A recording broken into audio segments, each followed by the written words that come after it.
June 14, 1985, 3:15 p.m., Battleship Cove, Fall River, Massachusetts. In a stuffy conference room thick with the smell of old varnish and stale coffee, former Marine Corporal James Riley, now a stooped 62-year-old, stared at a declassified schematic of the Ford Mark I computer.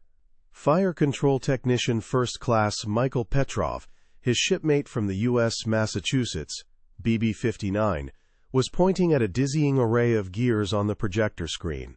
For 40 long years, Riley believed his own skill had saved his platoon on Okinawa. Now, he was discovering his silent, 1.5-ton partner in a moment of shattering, emotional disbelief. The story of that machine didn't start on a battlefield, but in the guarded quiet of American industry. On August 15, 1941, inside the heavily secured, windowless Building 77 of the Ford Instrument Company in Long Island City, New York, a reclusive genius named Hannibal Choate Ford watched his life's work get the final stamp of approval from the Bureau of Ordnance.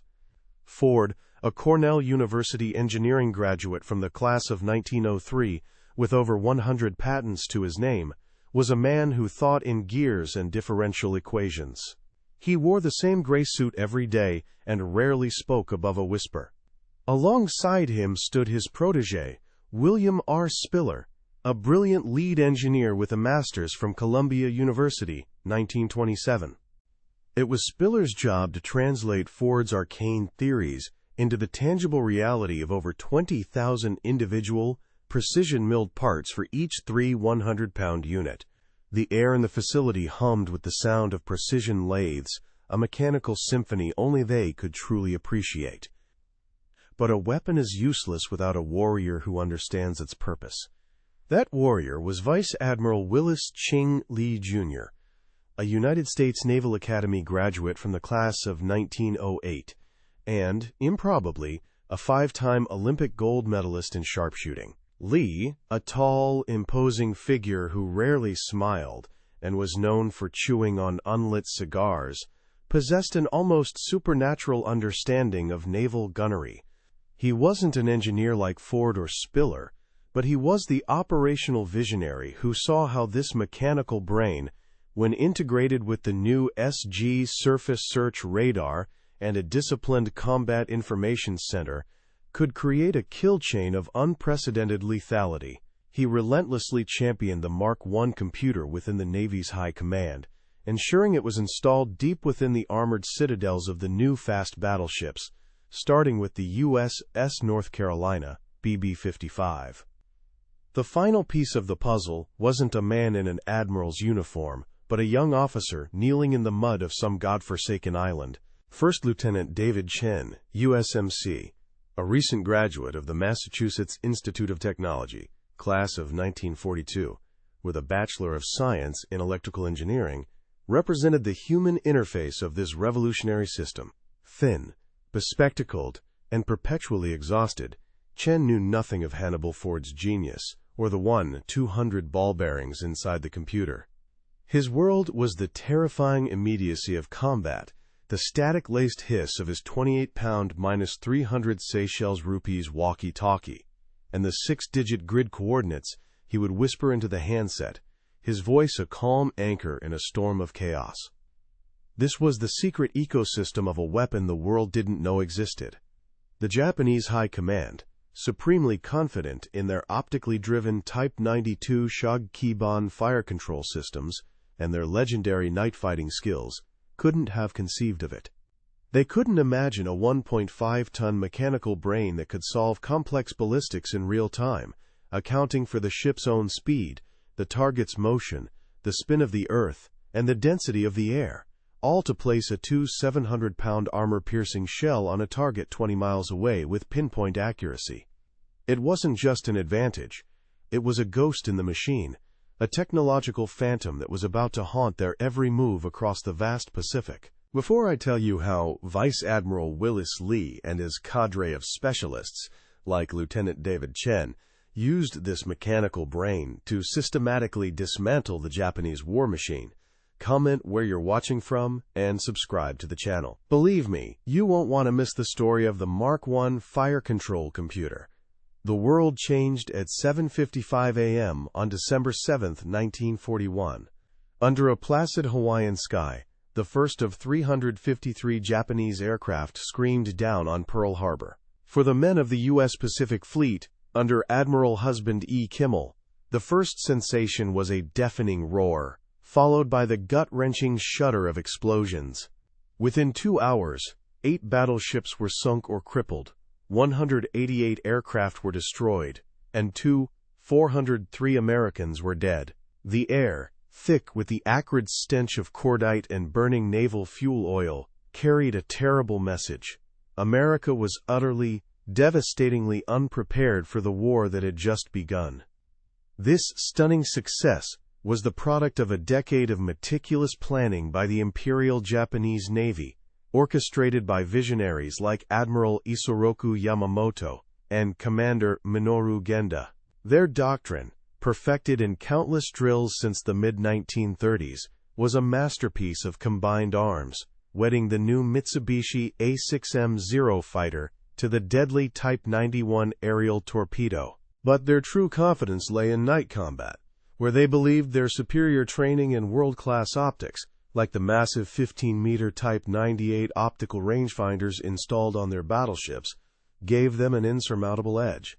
This technological pride, combined with a fervent belief in their own spiritual superiority, the Yamato Damashii, created a formidable and dangerously overconfident war machine that, by early 1942, seemed absolutely invincible. In the smoldering ruins of Pearl Harbor, a quiet but resolute change took place.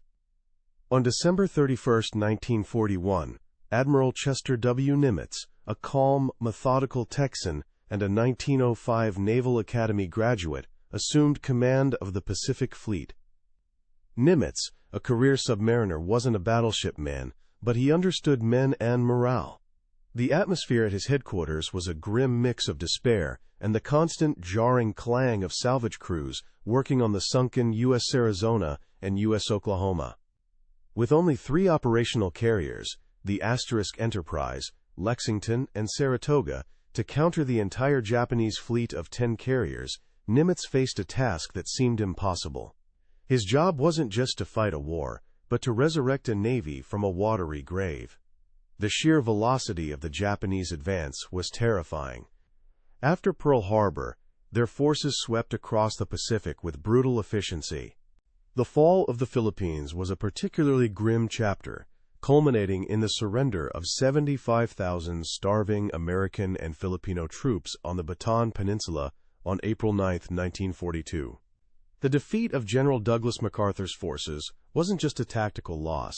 It was a profound psychological blow that underscored America's desperate need for a technological equalizer.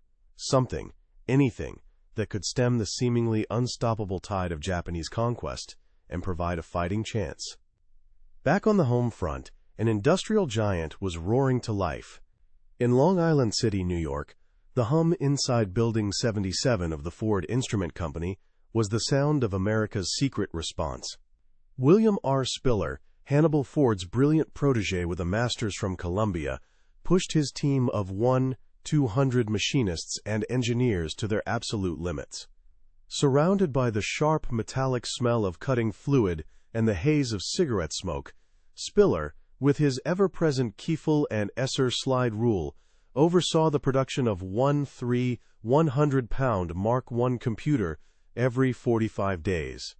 President Franklin D. Roosevelt's War Production Board had demanded miracles, and Spiller, working from thousands of complex blueprints, like drawing C11388 for the main integrator assembly, was delivering them, one precision-milled gear at a time. The operational master of this nascent technology was a man of intense focus and few words, Vice Admiral Willis Ching Lee, Jr. By mid-1942, Lee was serving as Assistant Chief of Staff to the notoriously demanding Admiral Ernest J. King in Washington. A tall man with piercing blue eyes and a 1908 Naval Academy ring, Lee was rarely seen without an unlit cigar clamped between his teeth, a habit he used to help him think. He wasn't a charismatic leader like Halsey. He was a gunnery intellectual who would spend his evenings alone, poring over ballistics tables from the Dahlgren Proving Grounds, committing to memory the exact muzzle velocity, 500 feet per second, of the 16-inch 45 caliber Mark VI shell. His peers, like the brilliant Admiral Raymond A. Spruance, knew that Lee's mind was a far more dangerous weapon than any cannon. The very nature of naval warfare seemed to be changing, confirming Japanese doctrine. The Battle of the Coral Sea, fought from May 4 to 8, 1942, was the first in history where the opposing fleets never made visual contact. It was a brutal slugfest of dive bombers and torpedo planes. America suffered a painful blow with the loss of the carrier U.S. Lexington, CV-2, and 216 of her crew. While the battle was a strategic victory that halted the Japanese invasion of Port Moresby, it seemed to prove what everyone already believed. The age of the battleship was over. The future belonged to the aircraft carrier. This conclusion played perfectly into the hands and assumptions of the Imperial Japanese Navy. Commanders like Vice Admiral Nobutake Kondo, a staunch traditionalist, remained devoted to the Mahanian doctrine of the single decisive battle between capital ships. Their entire gunnery system, centered on the optically driven Type 92 Shagekiban, was predicated on clear visibility. Gunnery officers like the legendary Captain Tamechi Hara were masters of visual range finding, but they were helpless on the 15 moonless nights of a typical month, or in a rain squall. The quiet confidence on the bridges of their ships, filled with the scent of sea salt and green tea, was a fatal form of technological hubris. They were preparing for a knife fight in a well-lit room, completely unaware the lights were about to go out. In secret, the American counter-doctrine was being born in noisy, dimly lit rooms. At the newly established Combat Information Center, CIC School at Pearl Harbor, which opened its doors in July 1942, young officers stared intently at the ghostly green sweeps of the new SG radar scopes. This microwave radar, operating on a 10-centimeter wavelength, was a revolution, capable of detecting a large surface vessel at over 22 nautical miles, regardless of weather or darkness. Instructors like Lieutenant Commander Joseph C. Wiley taught a radical new philosophy: fuse the abstract data from radar, radio intercepts, and plotting boards into a single, unified picture of the battlefield. The air in these training rooms was a chaotic symphony of crackling static, shouted commands, and the frantic scratching of grease pencils on plexiglass. The first steel embodiments of this new philosophy were already at sea. The U.S. North Carolina, BB-55, and her sister ship, the USS Washington, BB-56, commissioned in 1941, were the first warships on Earth to integrate the Mark I computer with the advanced Mark 38 gunfire control system and SG radar.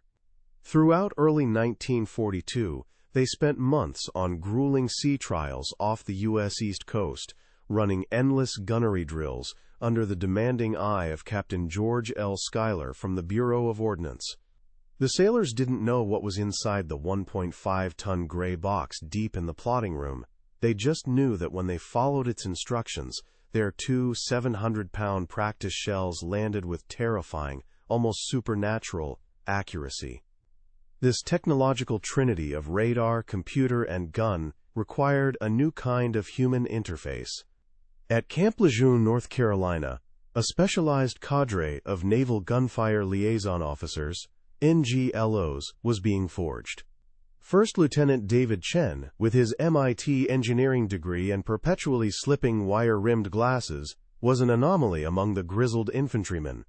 He spent his days in sweltering Quonset huts, memorizing the intricate art of translating a position on a paper grid map into a 6-digit coordinate he could whisper into a radio. He learned the unique, aching weight of the 28-pound, -300 Seychelles rupees walkie-talkie on his shoulders, and the distinct metallic click of its handset receiver.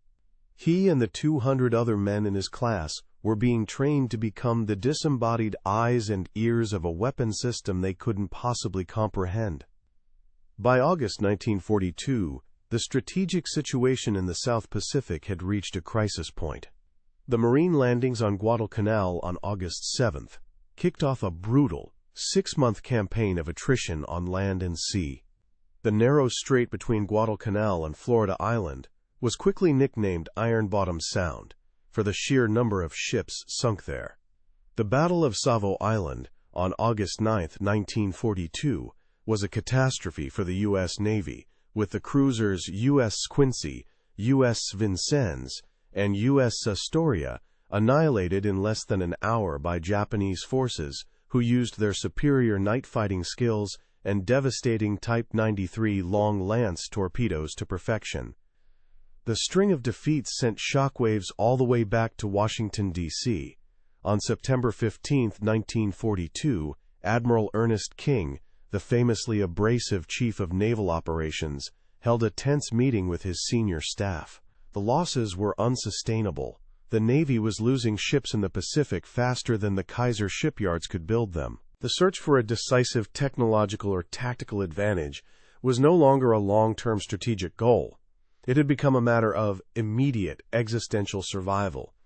The Japanese, blinded by their string of stunning victories, remained completely ignorant of the technological ghost rising to meet them. Their intelligence officers, working under Vice Admiral Jesaburo Ozawa, consistently underestimated American capabilities. After-action reports from the victory at Savo Island, compiled in late August 1942, were self-congratulatory, attributing their success to superior night training and the intangible Yamato spirit. They critiqued the Americans' clumsy ship handling and primitive use of star shells for illumination. Not a single report contained even a hint of suspicion that the enemy might be developing a centralized, radar-directed, computer-calculated fire control system. They simply couldn't imagine a weapon that was so far beyond their own technological horizon. And so, as the brutal year of 1942 drew to a close, all the pieces were moving into position on the vast chessboard of the Pacific. In Long Island City, the reclusive Hannibal Choate Ford, a man who hadn't taken a day off since 1935, personally inspected the final gear train assembly for the Mark I computer, destined for the new battleship U.S. South Dakota, BB-57. Out in the war zone, the pugnacious Admiral William Bull Halsey took command of the South Pacific area on October 18, 1942, bringing his aggressive, can-do spirit to the battered fleet. A secret ecosystem, the reclusive genius, the brilliant engineer, the visionary admiral, and the frontline technician was about to converge in the dark waters of Ironbottom Sound. The very seed of the idea was planted long before the war, in the quiet, methodical mind of Hannibal Choate Ford. After graduating from Cornell University in 1903, Ford became obsessed with a single problem: the maddeningly complex mathematics of hitting a moving target from a moving ship. Following the inconclusive gunnery duels of World War I, he sketched out his first concept for a rangekeeper in 1917, a mechanical device that could solve the problem not with guesswork, but with the cold, infallible logic of interlocking gears. It was a vision that would consume the next 20 years of his reclusive life. It wasn't until the mid-1930s that the U.S. Navy's Bureau of Ordnance, under the forward-thinking leadership of Rear Admiral William R. Furlong, finally took Ford's obsession seriously. In 1936, they awarded the Ford Instrument Company a secret $2 million contract, designated BUORD Contract N288, to build a production-ready fire control computer. Inside the imposing windowless Building 77 in Long Island City, Ford's brilliant protege, William R. Spiller, a Columbia University engineering master's graduate from the class of 27, took on the monumental task. Spiller's job was to transform Ford's abstract differential equations, scrawled on hundreds of pages of notebook paper, into more than 20,000 tangible, manufacturable parts. The air in his office was a constant mix of the sharp scent of ammonia from the blueprint machine and the stale aroma of day-old coffee. The secrecy surrounding, quote, Project Rangekeeper, as it was internally codenamed, was absolute. Every one of the 200 employees, from the senior engineers down to the janitors, underwent a rigorous FBI background check initiated in early 1937. The entire project was governed by the strictures of the Espionage Act, with armed U.S. Marine Guards from the nearby Brooklyn Navy Yard patrolling the 4-acre facility's perimeter 24 hours a day. In 1938, as war clouds gathered over Europe, the last of Building 77's windows were bricked over, turning it into a veritable fortress of innovation, a place where the future of naval warfare was being forged in total isolation. The manufacturing process itself was a marvel of precision engineering, pushing the limits of 1930s technology. William Spiller, a lanky man who favored rumpled suits and chain-smoked Lucky Strike cigarettes, personally oversaw the machining. His team used state-of-the-art Pratt & Whitney jig borers to mill the 750 intricate gears for each computer, achieving tolerances of less than 0.0005 inches, finer than a human hair. Each of the 200 miniature steel ball bearings was individually inspected for imperfections under magnification by a team of 12 dedicated technicians, led by a meticulous foreman, George Peterson. The most complex components were the three-dimensional cams, solid brass forms that mathematically encoded the ballistics of a 700-pound shell. Each cam took a specialized lathe over 72 continuous hours to carve, following a complex curve, plotted by Hannibal Ford himself. The high-pitched whine of cutting metal was the constant soundtrack to Spiller's 18-hour days. By the spring of 1940, with the first prototype, serial No. 001, undergoing internal testing, the project entered its critical integration phase. The computer couldn't work in a vacuum. Under a separate, equally classified contract, engineers from Bell Labs, led by the renowned physicist Dr. Mervyn Kelly, were tasked with designing the complex network of synchrotransmitters and receivers.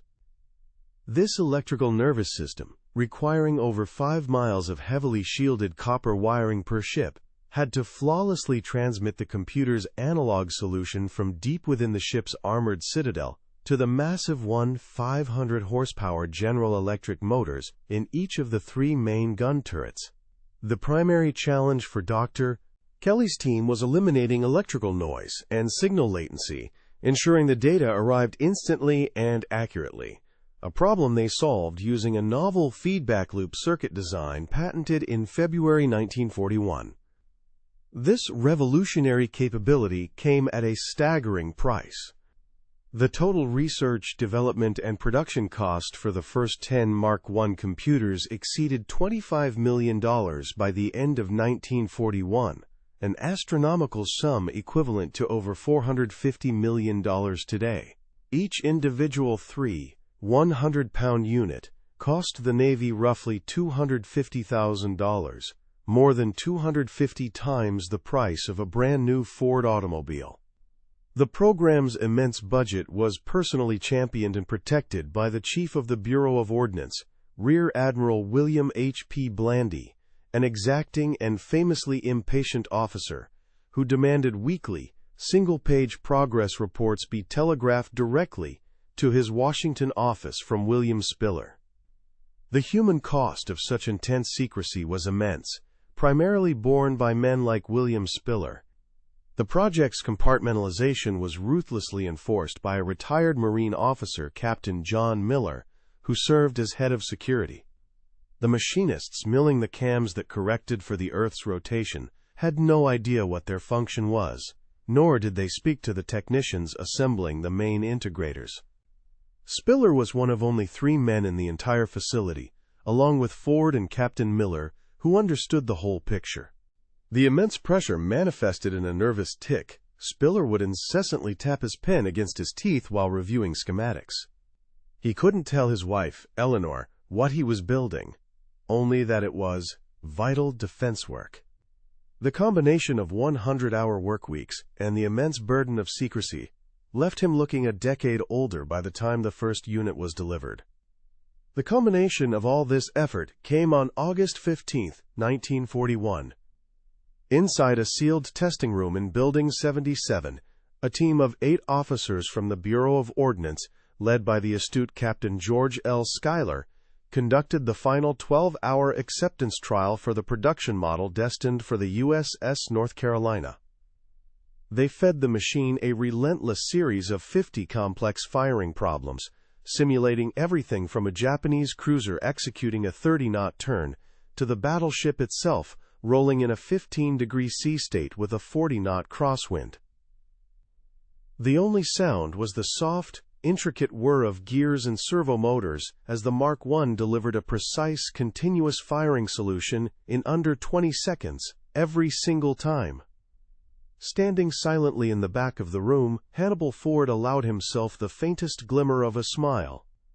Just 1 month later, in mid-September 1941, the 1.5-ton gray metal cabinet, its serial plate reading Mark I Mod 0, Serial No 002, was shrouded in a heavy canvas tarp and loaded onto a reinforced flatbed truck. In a convoy of 4 Marine security jeeps, it was driven under the cover of a moonless night from Long Island City to the New York Navy Yard in Brooklyn.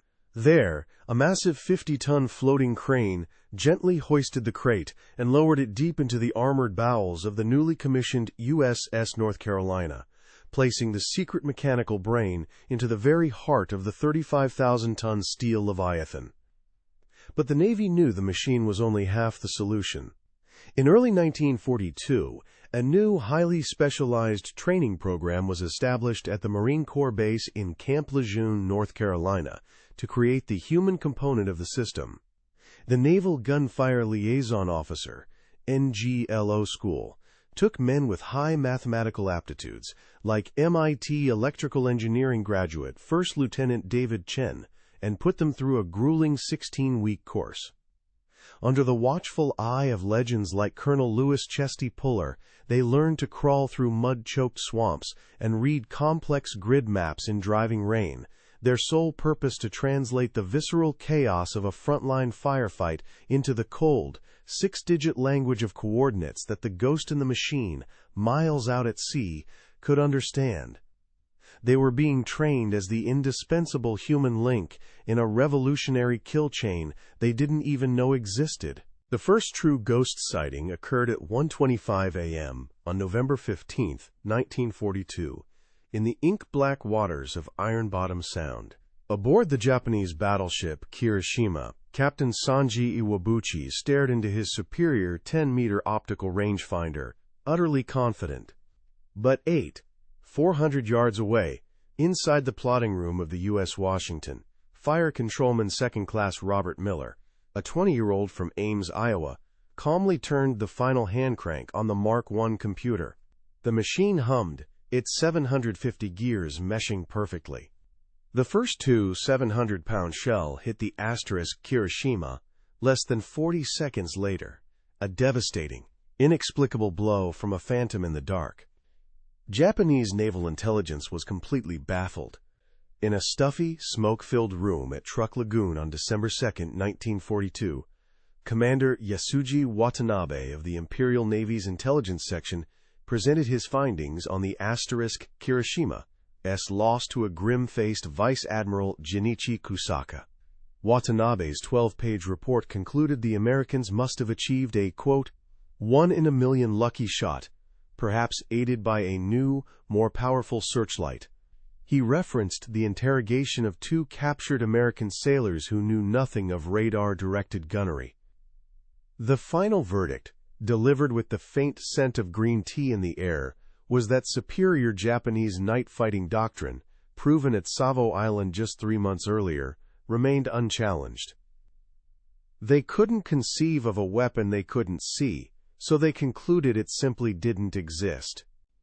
Meanwhile, the men who operated the ghost in the machine knew only their small part of the secret. Inside the perpetually chilled, steel-gray plotting room of the U.S. Indiana, BB-58, during the Gilbert Islands campaign in late 1943, Fire Control Officer Lieutenant John Henderson, a Georgia Tech graduate, would constantly rub his tired eyes under the dim red battle lighting. His team of 10 sailors didn't understand the 1-200 ball bearings whirring inside the 3 100-pound box. They just followed the 25-step checklist, inputting data from the CIC's SG radar repeater. There whirled a low hum of machinery and the rhythmic clatter of the stable element's gyros. The ignorance of the enemy was a weapon in itself, a force multiplier that American commanders learned to exploit with brutal efficiency. During the Battle of the Philippine Sea on June 19, 1944, Vice Admiral Willis Ching Lee aboard his flagship USS Washington used the system not against ships but against the air.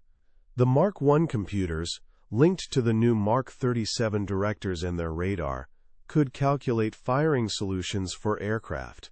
Lee, a man who thought in ballistic arcs and chewed on unlit cigars, orchestrated a curtain of steel from his 16 battleships, their 5-inch/38 caliber guns firing over 12,000 proximity fuzzed shells in a single afternoon. Japanese pilots like Lieutenant Commander Masayuki Nakajima, expecting to face inaccurate, visually aimed flak, flew into a scientifically calculated wall of death, a storm of shrapnel that seemed to anticipate their every move. They never understood they weren't fighting sailors, but a machine. This created a deep and demoralizing mystery for the Japanese. In after-action reports filed at Clark Field in the Philippines in late June 1944, surviving pilots from the Great Marianas Turkey Shoot described the American anti-aircraft fire with a sense of supernatural awe. Sub-Lieutenant Saburo Sakai, a famed ace with over 60 kills, noted in his debrief that the shell bursts seemed to be guided by an unseen hand, erupting precisely at his altitude and deflection without any visible tracers. Intelligence officers under Vice Admiral Jisaburo Ozawa again fell back on flawed assumptions, concluding that the Americans must have fielded thousands of gunners with the skill of Olympic sharpshooters, a human explanation for a capability that was entirely, terrifyingly mechanical. The sheer scale of their losses, over 300 aircraft and 2 carriers in one day, was attributed to a sudden, inexplicable collapse in pilot skill, not a quantum leap in enemy technology. On the ground, the system's effects were even more baffling to its victims. During the brutal fighting on Peleliu in September 1944, Colonel Kunio Nakagawa, the brilliant commander of the Japanese garrison, had constructed a masterful defense in depth across the island's 5 square miles. His 10,000 men were dug into more than 500 fortified coral caves. He was certain they could hold out for months. He couldn't have known about a man like First Lieutenant David Chen, USMC, crawling through the razor-sharp coral 3,000 yards from his command post. Chen, an MIT-trained engineer who weighed only 140 pounds soaking wet, was the indispensable human sensor for this vast weapons system. On September 20, 1944, pinned down by a Type 92 70mm infantry gun hidden in a cave mouth no bigger than a doorway, Chen unslung his 28-pound -300 Seychelles rupees walkie-talkie. His hands shaking from exhaustion and the tropical heat that smelled of cordite and rotting vegetation, he whispered 6 digits, the grid coordinate 318,552, into the handset. He knew nothing of Hannibal Ford or the 20,000 parts in the computer. He was just a young officer with a map, a compass, and a radio, calling down a miracle. Miles offshore, aboard the U.S. Tennessee, BB-43, that miracle was being calculated by a team of sailors led by Chief Fire Controlman George Ray, a 15-year veteran who treated the Mark I with the reverence of a high priest. The result was devastatingly precise. Less than 2 minutes after Chen's call, a single 400-pound high-capacity shell from the Tennessee DAS 14-inch guns screamed in and detonated squarely in the cave mouth, collapsing the entire coral overhang and silencing the gun forever.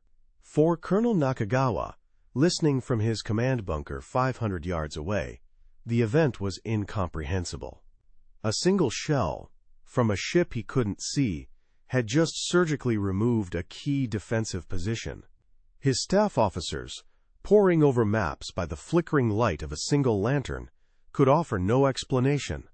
Their reports to headquarters on Koror Island spoke of the Americans possessing, quote, demon-like accuracy, a force that defied the known laws of ballistics. They began hunting for spies among the local islanders, convinced there had to be an observer hidden within their own lines. The Japanese never found their phantom observers because the observers were in plain sight, scattered across the front lines. These NGLOs, men like David Chen, became the unsung heroes of the island-hopping campaign. They lived in a world of mud, blood, and the constant static hiss of their radios. Chen, who had a worn photograph of his wife, Mary, tucked inside his helmet liner, developed a specific routine before every mission. He would meticulously clean the lenses of his glasses with a small piece of silk, a small ritual of order in the face of utter chaos.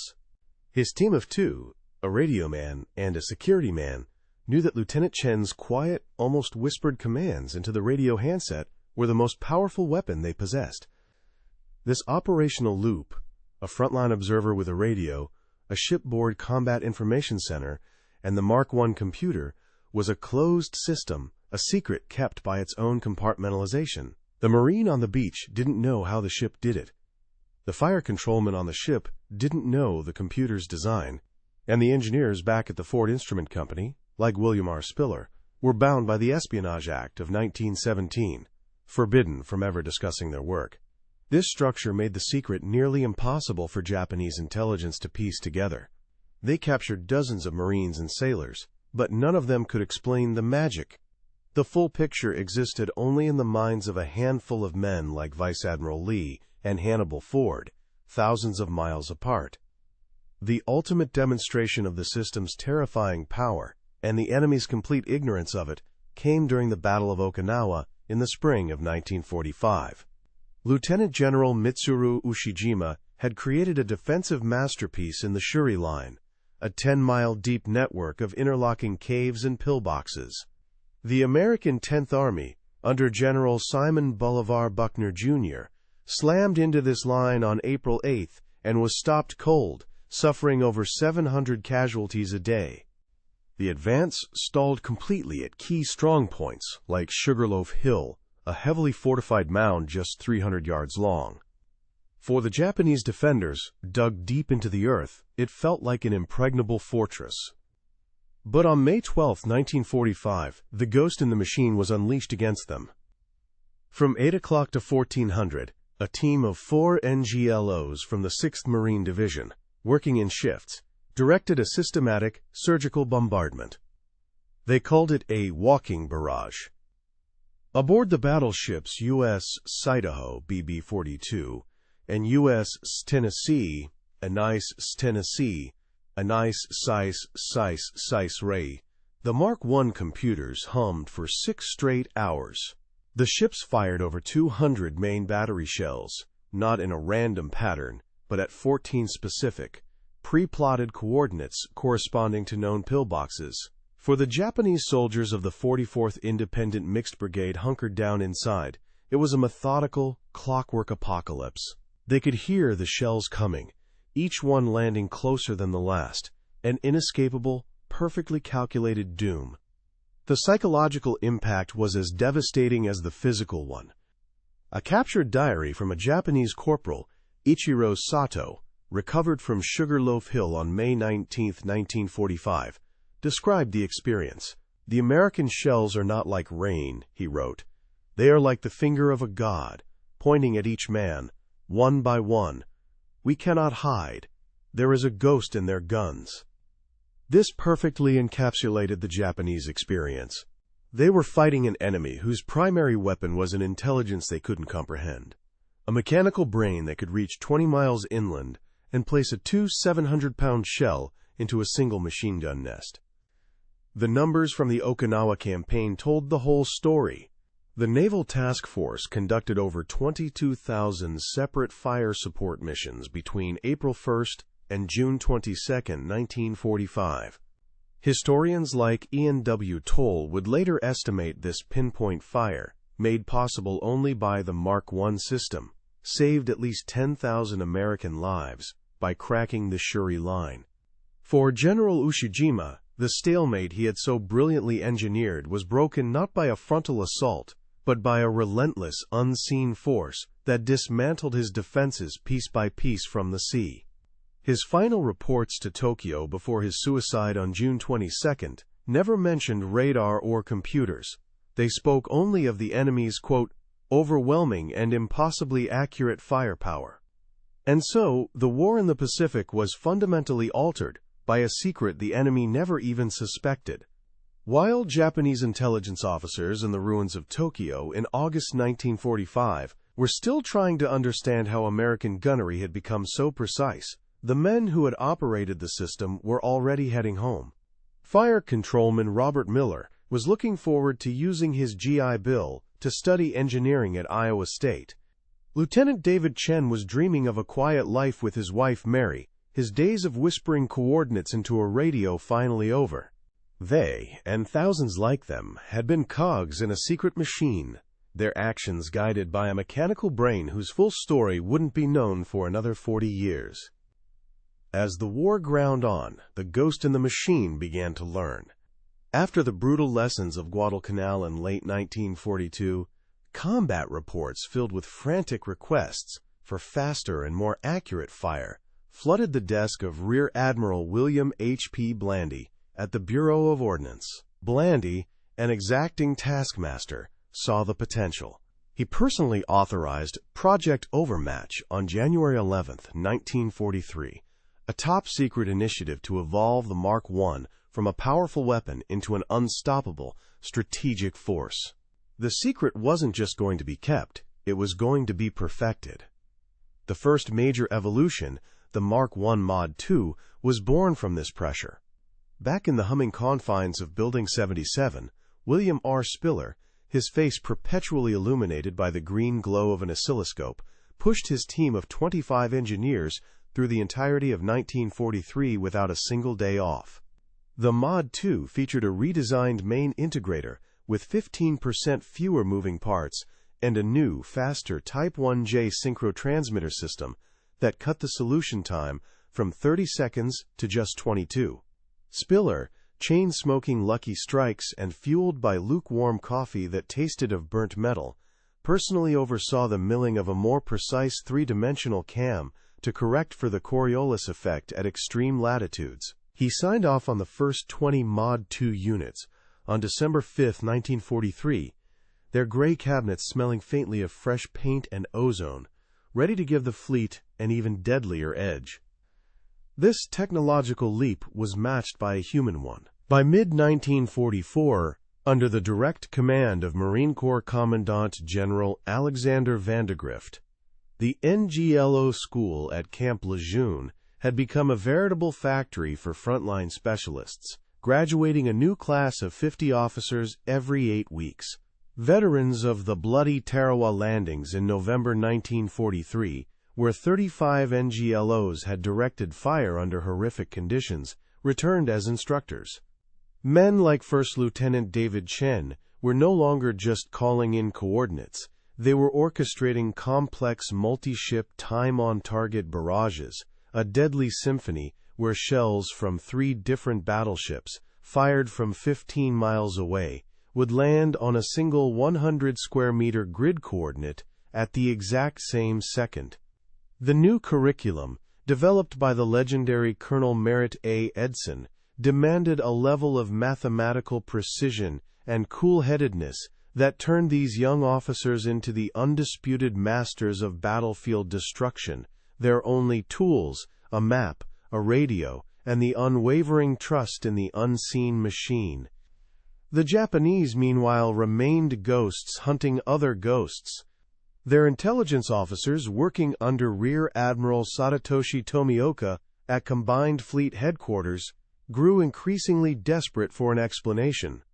Following the American invasion of the Marshall Islands in February 1944, they managed to recover a damaged -300 Seychelles rupees radio from a captured Marine position on Kwajalein Atoll. After 2 weeks of painstaking analysis by their top radio engineers in Tokyo, the final report, filed on March 15, 1944, was tragically wrong. They concluded it was merely a standard, short-range infantry communication device, completely missing its vital link to the fleet offshore. Their failure of imagination was absolute. They kept hunting for spies, never suspecting the real secret was the humming 1.5-ton brain of steel and brass. The devastating result of this evolution was felt during the invasion of Saipan in June 1944. Vice Admiral Richmond K. Turner, commanding the amphibious forces, knew the island's defense was centered on the formidable Mount Tapachau. On the morning of June 16, 1944, a seasoned NGLO team with the 2nd Marine Division spotted the command bunker of Lieutenant General Yoshitsugu Saito. Whispering the coordinates into his radio, he unleashed the USS California BB-44, which was equipped with the new Mark I Mod II. From 18,500 yards out, the battleship's computer calculated a perfect firing solution. In less than 4 minutes, 6 armor-piercing shells were fired. The third one, a 700-pound projectile, punched through 5 feet of reinforced concrete, instantly killing Saito's entire command staff. The action, lasting less time than it takes to smoke a cigarette, effectively decapitated the Japanese leadership and saved an estimated 800 Marine lives that would have been lost in a frontal assault. This newfound efficiency didn't just save lives, it fundamentally altered the strategic calculus of the war. Time itself became a weapon. For the invasion of Guam in July 1944, original plans drafted by Admiral Chester W. Nimitz's staff had allocated 25 days for pre-invasion bombardment to soften up the island's defenses. But the fleet, under the command of the gunnery expert Rear Admiral Jesse B. Oldendorf, did the job in just 13 days, firing over 26,000 heavy-caliber shells with surgical precision. This acceleration allowed Nimitz to move up the entire timetable for the Central Pacific campaign by nearly 2 full weeks, a critical advantage that kept Japanese forces constantly reacting and unable to establish set defenses. As the system's use became more widespread, the protocols to protect it became even more draconian. By late 1944, every fire control technician in the fleet, men like Chief Fire Controlman George Ray aboard the U.S. Tennessee, was required to sign a specific Office of Naval Intelligence Non-Disclosure Agreement, document ONI-22M, under penalty of court-martial. Inside the plotting room, a small 10-pound thermite charge was bolted directly to the Mark I's chassis, wired to a deadman switch. The standing order, signed by Admiral Ernest J. King on May 5, 1943, was to incinerate the machine's intricate guts if capture was imminent. This physical security was matched by a complex operational one. NGLOs like David Chen now used a daily rotating keyword cipher for their grid coordinates, broadcast from the fleet flagship at 0400 hours each morning, ensuring that even if a radio were captured, the enemy couldn't understand the language the ghost spoke. The system reached its operational peak during the climactic naval battle of the Philippines campaign. In the pre-dawn blackness of Surigao Strait on October 25, 1944, Admiral Oldendorf's line of 6 resurrected Pearl Harbor battleships prepared to meet Vice Admiral Shoji Nishimura's Southern Force. This wasn't a visual battle. It was an execution guided by electrons and gears. Guided only by the ghostly green sweeps of their SG radar scopes, the Mark I computers on ships like the USS West Virginia, BB-48, a vessel raised from the mud of Pearl Harbor, calculated firing solutions at ranges exceeding 22,000 yards. They unleashed a perfectly coordinated barrage of 288 main battery shells before the Japanese lookouts could even spot them. The first salvos, landing with impossible accuracy, crippled Nishimura's flagship the battleship Yamashiro in less than 5 minutes. For the Japanese soldier on the ground, the cumulative effect was a kind of technological terror that bordered on the supernatural. By the time of the Iwo Jima invasion in February 1945, the methodical, inescapable accuracy of American naval gunfire had become a source of dread-filled legend. Lieutenant General Tadamichi Kuribayashi, one of the most brilliant defensive minds in the Japanese army, had spent months turning the 8-square-mile volcanic island into a fortress. Yet for 74 straight days, the ghost in the machine chipped away at his masterpiece, a single 16-inch shell at a time. Captured diaries spoke of a demonic power, an enemy who could see through solid rock and whose shells seemed guided by an angry god. The secret had now evolved into the decisive strategic weapon of the Pacific Ground War. During the final bloody campaign for Okinawa, the system became the arbiter of life and death on an industrial scale.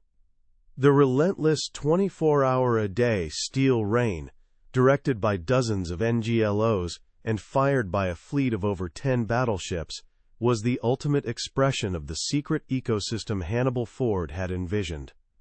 Planners for the 10th Army, including Major General Lemuel C. Shepard, Jr., later calculated that the system's ability to surgically eliminate over 85% of identified Japanese artillery positions saved between 10,000 and 15,000 American lives.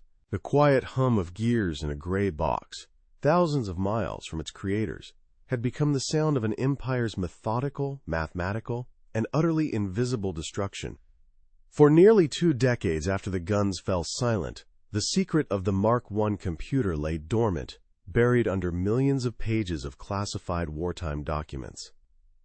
The first crack in this wall of silence appeared not with a bang, but with the quiet hum of a declassification stamp.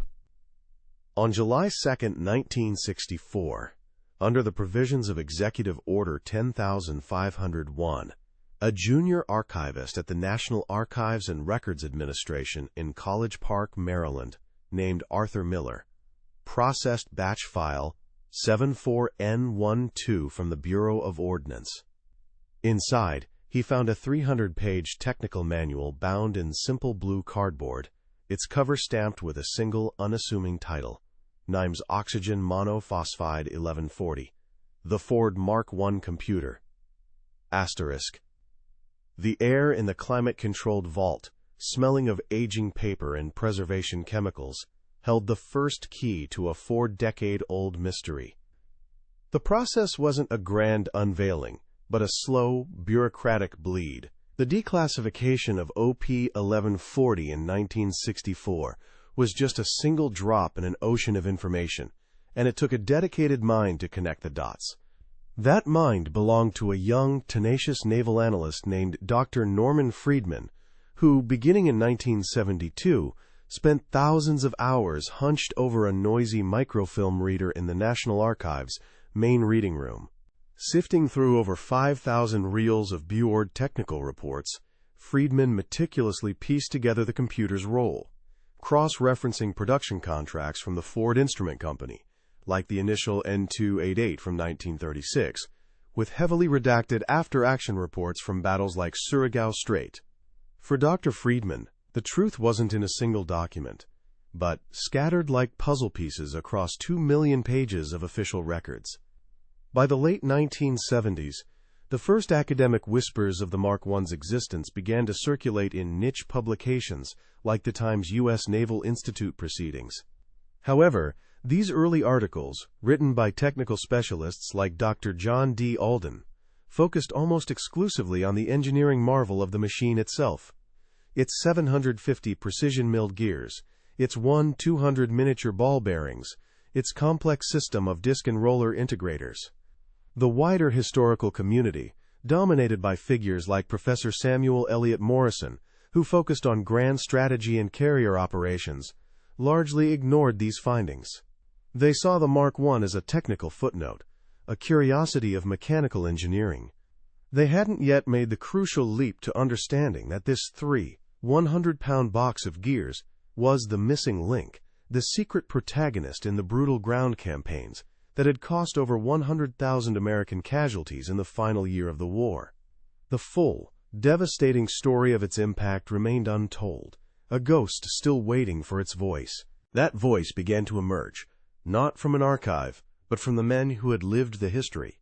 For 40 years, Marine Corporal James Riley had carried the memories of Okinawa. He remembered the suffocating heat, the stench of cordite, and the terrifying crack of Japanese Nambu machine guns. He remembered whispering coordinates into a radio handset, his voice trembling, and then watching in awe as a single shell from a battleship 15 miles away would obliterate a pillbox that had held up his entire company for 3 days. He and thousands of men like him attributed it to the almost supernatural skill of the Navy's gunners, a bit of battlefield luck, and the grace of God. He had no idea he was talking to a machine. The shattering truth was finally revealed on June 14, 1985. In a stuffy wood-paneled conference room aboard the museum ship U.S. Massachusetts, BB-59, at Battleship Cove, a reunion of the ship's crew was underway. Former fire control technician First Class Michael Petrov, now a 62-year-old mechanical engineer from Toledo, Ohio, stood before a group of 50 visiting Marine veterans. Using a clattering Kodak slide projector that filled the room with the scent of hot plastic and dust, Petrov displayed a series of declassified diagrams from OP 1140. He explained how the 1.5-ton computer he had operated could calculate the Coriolis effect and input over 15 different variables in under 30 seconds. In the back of the room, James Riley sat stunned into silence, the world he thought he knew dissolving with each click of the projector. For Riley and the other Marines in that room, the revelation was a profound and deeply personal earthquake. The pride they had carried for 40 years, the belief that their own skill as forward observers had saved their comrades, was suddenly recontextualized. They weren't just skilled observers. They were the human sensors for a vast, impossibly complex weapon system. Their whispered coordinates weren't hopeful requests. They were precise instructions fed to a mechanical brain of infallible logic. For a man like James Riley, who had a nervous habit of rubbing a worn St. Christopher medal he'd carried since 1944, this moment of discovery wasn't about glory or recognition. It was a dizzying emotional recalibration of his very identity as a combat veteran, a sudden understanding that he had been partnered with a ghost he was only now, 4 decades later, finally meeting. This convergence of academic research and veteran testimony created a critical mass of evidence that could no longer be ignored. Dr. Norman Friedman, hearing of these reunion stories through his extensive network of naval contacts, realized he had found the missing human element to his technical data. Between 1982 and 1984, he embarked on a grueling series of over 200 interviews, tracking down former NGLOs like David Chen and fire controlmen like Michael Petrov. He meticulously connected the cold, hard numbers from the Ford Instrument Company's production logs with the visceral human memories of the men who had operated the system in the hell of Peleliu and Okinawa. For the first time, the full circuit was complete. The genius, the machine, and the warrior were all part of a single, cohesive story. The culmination of this decade-long effort arrived in bookstores in November 1985. The Naval Institute Press published Dr. Friedman's masterwork, Times U.S. Battleships, An Illustrated Design History. The massive, 463-page book, filled with hundreds of previously unseen photographs and schematics, was the first public document to synthesize the declassified technical data, the after-action reports, and the newly collected veteran testimony. An entire 25-page chapter, The Ultimate Fire Control, was dedicated to the Mark I computer and its operational ecosystem. It laid bare the entire secret, from Hannibal Ford's reclusive genius in Building 77 to the impact of a single 700-pound shell on Sugarloaf Hill. The book, smelling of fresh ink and new paper, landed on the desks of historians and military professionals, and the official narrative of the Pacific War began to irrevocably change. The impact on historical understanding was profound and immediate. The long-held narrative of the island-hopping campaign as a bloody war of attrition, won by sheer industrial might and American grit, was revealed to be incomplete. Historians like Victor Davis Hanson and John Keegan were forced to acknowledge that the late war campaigns were also a story of incredible technological sophistication. The miraculous accuracy that had so bewildered the Japanese wasn't a miracle at all. It was the product of the world's first truly integrated, network-centric weapon system. The Mark I's revelation proved that America's victory was forged not just in steel, but in the silent, intricate dance of over 20,000 gears, a full 50 years before the digital age would make such concepts commonplace. For the men who were part of the secret, the revelation brought a strange sense of closure. In the spring of 1986, a retired electrical engineer named David Chen sat in his quiet suburban home in Palo Alto, California, reading Friedman's book. Now 66 years old, the man who had once whispered coordinates into an -300 Seychelles rupees on Okinawa stared at a detailed cutaway diagram of the Mark I's main integrator. He traced the lines of the complex gear trains with his finger, finally seeing the face of the ghost that had been on the other end of his radio all those years ago. It wasn't a supernatural force or a lucky gunner. It was a machine. A beautiful, complex, and deadly machine that he and the world were only just beginning to understand. The historical dominoes set in motion by Dr. Norman Friedman's research and the emotional reunions of the mid-1980s began to fall. Official recognition, though decades late, finally arrived. On a crisp autumn afternoon, October 28, 1987, at a ceremony in the Pentagon's Hall of Heroes, Secretary of the Navy James H. Webb, Jr. presented the Navy Meritorious Public Service Award posthumously to both Hannibal Choate Ford and William R. Spiller.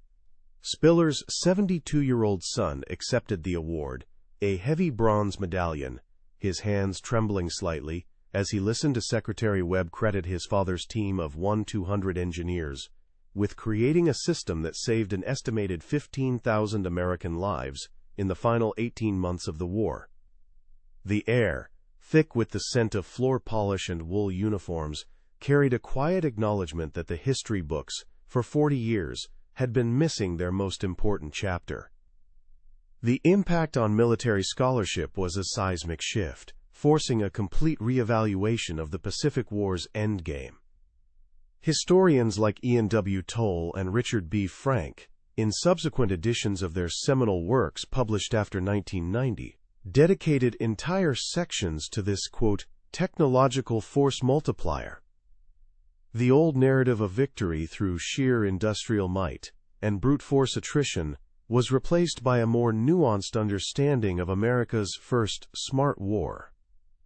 The 22,000 fire support missions on Okinawa were no longer seen as just a massive bombardment, but as a sophisticated, network-centric operation, a direct precursor to modern joint warfare doctrine. The ghost in the machine had been given its name, fundamentally changing how we understood the breaking of the Shuri Line and the brutal calculus of a war that cost over 100,000 American casualties in its final year. This reevaluation solidified the Mark I's true legacy. It was the direct conceptual ancestor of all modern naval combat systems. The core principles pioneered in Building 77, fusing multiple sensor inputs like radar and human observation, processing them in a central computer, and generating a real-time weapons firing solution, became the foundational DNA for the digital age of warfare. The whirring gears and spinning discs of the three 100-pound Mark I gave birth to the silent, humming silicon of the Aegis combat system, first deployed on the U.S. Sachiconderoga CG-47 in 1983. The system, developed under the visionary eye of Rear Admiral Wayne E. Meyer, could track over 100 targets simultaneously. The lineage was undeniable. The ghost that haunted Japanese commanders in 1945 had evolved, its spirit now living inside the solid-state AN/SB-1 radar arrays that protect fleets around the globe. The cool, quiet air of a modern CIC with its glowing digital displays is a direct descendant of the hot, cramped plotting rooms filled with the smell of oil, sweat, and ozone. Today, the physical remnants of this secret war stand as silent witnesses. The once fortified Building 77 in Long Island City has been absorbed into the modern urban landscape, its bricked-up windows now replaced with glass, housing artists, lofts, and small businesses, the hum of precision lathes long since faded. But deep within the steel hull of the museum ship US-7 Des, Massachusetts, at Battleship Cove, a place visited by over 100,000 people each year, a fully preserved Mark I computer sits in its original plotting room. Visitors, including aging veterans and their grandchildren, can now peer through a thick plexiglass shield at the inert gray box. They can touch the cold, 1-inch-thick steel casing and stand in the very spot where young men like Fire Controlman Michael Petrov turned its cranks, unleashing a perfectly calculated storm of steel on an enemy 20 miles away, a tangible link to a secret that once decided the fate of thousands. In the end, the story of the Mark I computer isn't just about gears and equations. It's about the invisible connection between a reclusive genius and a young Marine in the mud. Years later, in May of 1995, on the 50th anniversary of the battle, a stooped, 75-year-old David Chen stood on the quiet, grassy slopes of Sugarloaf Hill on Okinawa. He didn't look at the monuments or the sea. Instead, he pulled a tattered, yellowed piece of paper from his wallet, his original, hand-marked grid map from that terrible spring of 1945. With a hand weathered by time, he unfolded it one last time, his finger tracing a faint pencil line from his old company's position to a single circled 6-digit coordinate. He held it there, his finger pressed against the fragile paper, a silent final salute to the ghost in the machine.